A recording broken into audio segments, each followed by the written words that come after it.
This video chart presentation is Sonoro Energy Limited, brought to you by allpennystocks.com. Sonoro trades on the Toronto Venture Exchange on the ticker SNV.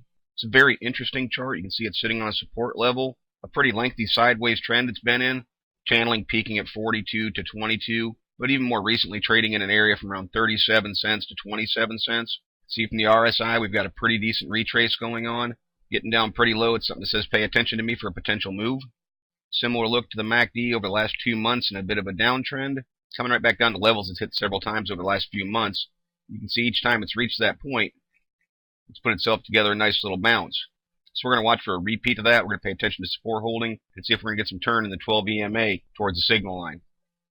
Basically identical look to the PPO. ADX down relatively low, only registering a 1441. Starting to curl, we can see we've got the positive DI heading upwards in a pretty nice position to try and make a move off the bottom. MFIs moving together, breaking through 50. That's a bullish look. Pretty common look here to a doji. Followers of our charts know we touch on this a lot of different times. When you end up with the longer upper shadow, most of the time the accumulation distribution and shaking money flow are going to end up taking a turn downward. But overall, we're looking to see if an uptrend will hold, see if shaking money flow is going to make a bounce back upwards towards zero. And you really want to see the accumulation distribution kind of hold this baseline level through here. It's in a channel as well, which is to be expected with the price per share trending the way that it is. Slight uptrend in the CCI, trying to break through negative 100. Again, a pretty nice look for a bottom play. Similar position to the full stow. Looks like it's trying to make a slightly higher low. We're going to look for that break of 20 to show some momentum coming into the play. And the trick's following right along with the MACD, the trend upward. When the stock made a little bit of move, challenged the upper end, went to its high point of the channel. Since then, trending back down. Pay attention to it. You want to see it hold around that zero level, make its turn and across the signal line, and start to trend back upward, break out of that slight downtrend. As I mentioned, RSI trending down with the price per share through here. 7 trying to flatline. We're going to look for a break of that, break back up through. You can see it's a similar sort of position as right here. Look for a turn of the 7 and a break back up through the 14 and 21. See if it can sustain some time over top of 50. What's important right now is holding that 27.5 cent area. You can see it's a pretty strong support level. It's also holding the 200-day moving average, which is still bullish, while that moving average is trending upward. You can see the 50-day also has a slight uptrend to it, even though it's leveled out in this run it had going on in the latter part of 2010. So we'll be looking for that 27.5 marker to hold. Of course, if it doesn't, it does pick support all the way up down here at 22 cents, but at 24.5 cents is another support level. So it'll be certainly something to keep an eye on at 24 cents to see how it reacts. Right now, the chart stays much more bullish if it could hold this area and hold that 200-day moving average.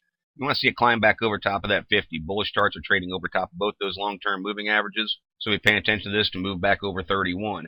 It won't be the simplest road because there is some resistance there, and it picks up even a little bit more right here on this 33.5, 34 cent mark. You can see it was pretty good resistance back here a month ago. It was a support and resistance area historically.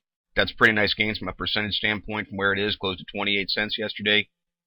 Volume's plenty strong, 2.2 million shares traded. You see that was an increase in volume, one of the strongest days it's had in the last couple months. That long upper shadow right there, that part of the doji, is what causes that shaking money flow and accumulation to turn back down. So it tried to go up and test some areas yesterday. Pay attention, want to see if it's going to keep volume strong and try and make another run at that 50-day moving average here in the near future. It's really a show of strength that this can make that move and can break through that 50-day. And it really helps define this as just a super strong support level and for the chart to try and take on a bullish mentality. If it can take out that 34, you have to look for that 38, 39 cent mark and see if this is going to try and put together a stronger run and potentially come up here and test this top at 46 cents. If it gets some momentum and strong volume behind it, can take that out. Chances are greatly increased if it's going to test 46 because the indicators have plenty of room to make a rotation and start to make a climb and put together some bullishness to them. And again, the rest of the chart is just set up to facilitate a stronger move. But it all starts by holding this support level, holding over top of that long-term moving averages, and trying to put together the move here in the near future. It's for these reasons that the Sonoro Energy chart is going to stay on the radar, and we're going to see where this goes. As always, video chart is merely my interpretation. I'm not a financial consultant and strongly encourage you to do your own proper due diligence, consult with a qualified financial advisor before making any investment decisions. Past performance is not a guarantee of future results. Please visit the allpennystocks.com website to view the full disclaimer disclosure and do not base any investment decisions upon any material found on the website and/or this video chart. No person employed by All Penny Stocks is a registered investment advisor or licensed broker-dealer. Thank you for watching and trade smart.